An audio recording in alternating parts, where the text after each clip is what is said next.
possiamo trovare sindaco e assessore.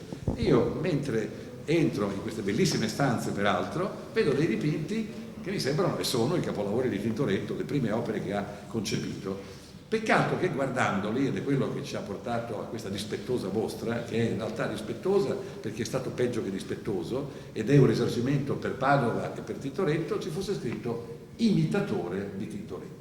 Nasce così, camminando nei corridoi di Palazzo Moroni, una grande scoperta che consegna ai padovani dei tesori sconosciuti, 8 tele di Tintoretto, dipinti fino a pochi giorni fa attribuiti ad un imitatore del grande maestro veneziano ed oggi rivelati grazie al passaggio di Vittorio Sgarbi, arrivato a Padova qualche mese fa per presentare il suo festival letterario Babele.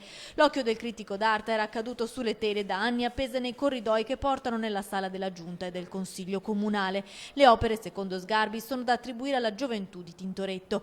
I dipinti sono di soggetto mitologico e ritraggono episodi delle Metamorfosi di Ovidio. In origine furono acquisite dal Museo Civico tramite un lascito della contessa Giulia Giusti del Giardino nel 1968. Abbiamo fatto una rapida ricerca e nella monografia su Tintoretto sono pubblicati. C'è una mostra fatta nell'80 qui a Padova, non in questo museo ma in quello che era al Santo, c'è la stessa quantità di dipinti ma in un'altra sede, e